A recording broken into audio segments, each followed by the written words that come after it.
Assalamualaikum warahmatullahi wabarakatuh. Selamat datang di channel YouTube Aisyah Amini. Pada video kali ini, kita akan membahas mengenai konsep ukuran penyebaran data pada submateri simpangan rata-rata, ragam, dan simpangan baku. Di mana materi ini merupakan materi statistika kelas 12 yang disusun oleh saya sendiri, yaitu Aisyah Amini dengan NIM 2030 20 20 60 40. Oke, di sini ada perbedaan simpangan rata-rata, simpangan baku, dan varians. Perbedaannya terdapat pada tinggi rendahnya data yang diperoleh dari rata-ratanya. Dua variabel data yang memiliki means sama belum tentu memiliki kualitas yang sama, tergantung dari besar atau kecilnya ukuran penyebaran datanya. Yang pertama, simpangan rata-rata. Simpangan rata-rata ini untuk menghitung penyebaran dari nilai rata-rata. Dari data itu, simpangan rata-rata bernilai jauh dari nilai rata-rata yang sebenarnya. Yang kedua ada simpangan baku. Simpangan baku disebut sebagai simpangan standar, ukuran penyebaran data yang dapat dipergunakan untuk membandingkan satu kumpulan data dengan kumpulan data yang lain. Singkatnya, simpangan baku ini mengatur bagaimana nilai-nilai data tersebar. Dan yang ketiga mengenai varians. Varians dapat menggambarkan bagaimana berpencarnya suatu data kuantitatif dengan mengkuadratkan nilai simpangan sehingga nilai negatif berubah menjadi positif. Nah, jadi simpangan baku dan varians ini sangat erat hubungannya. Nanti untuk lebih jelasnya silahkan kalian isi di LKPD, itu sudah ada langkah-langkah penyelesaian dari simpangan rata-rata secara data kelompok, data tunggal, terus ada ragam dan simpangan baku secara data tunggal dan kelompok. Silahkan kalian tuliskan rumusnya berdasarkan langkah-langkah yang ada di LKPD. Konsep selanjutnya, ketiganya berkaitan dengan rata-rata atau mean. Karena ada data yang tepat sama dengan nilai rata-rata, ada yang lebih kecil, dan ada juga yang nilainya lebih besar dari rata-rata.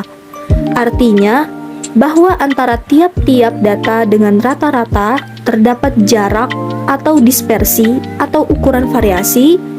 Begitu pula dispersi juga terdapat antara data yang satu dengan yang lainnya.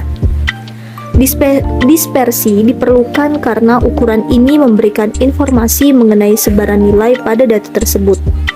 Selain itu, ukuran ini dapat digunakan untuk membandingkan sebaran dari dua distribusi data. Sehingga di setiap rumus simpangan rata-rata, simpangan baku, dan varians, baik data yang tunggal maupun berkelompok, kita selalu menggunakan nilai dari rata-rata atau mean. Jadi, apabila kalian masih kurang mengerti mengenai mean, silahkan buka kembali catatan kalian mengenai materi-materi sebelumnya pada ukuran pemusatan data, lebih tepatnya pada bagian mean atau rata-rata. Selanjutnya, di sini ada ilustrasi. Seorang penjual sepatu di suatu daerah mengetahui bahwa rata-rata ukuran sepatu olahraga yang laris adalah ukuran 40. Penjual sepatu tersebut tidak akan bertahan lama dalam penjualan sepatu olahraga ini jika ia hanya menjual sepatu ukuran 40.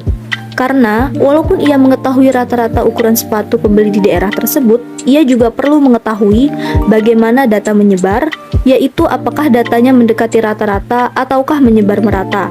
Sehingga diperlukan ukuran penyebaran data untuk mengetahui ketepatan rata-rata sepatu yang akan dijual.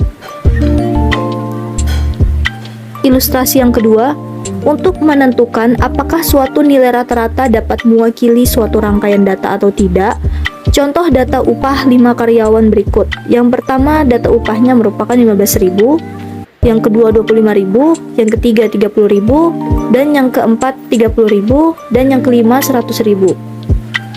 Nilai rata-rata atau mean-nya sama dengan 50.000.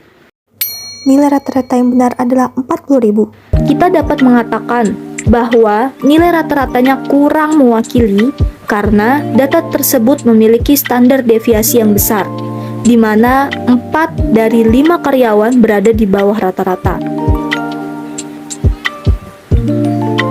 Nah, Berdasarkan ilustrasi-ilustrasi tersebut, coba kalian simpulkan apa sih manfaat ukuran penyebaran data dalam kehidupan sehari-hari, dan menurut kalian, adakah contoh lain yang berhubungan dengan ukuran penyebaran data dalam kehidupan sehari-hari, terutama dalam lingkungan sekolah? Nah, jadi silakan kalian pahami mengenai konsep dasar dan simpulkan dan berikan manfaat dalam kehidupan sehari-hari dan ditulis di jawabannya, dan silahkan diupload di Google Classroom ini sebagai bentuk tugas individu, dan untuk tugas kelompoknya silahkan kalian kerjakan LKPD yang ada di Google Classroom.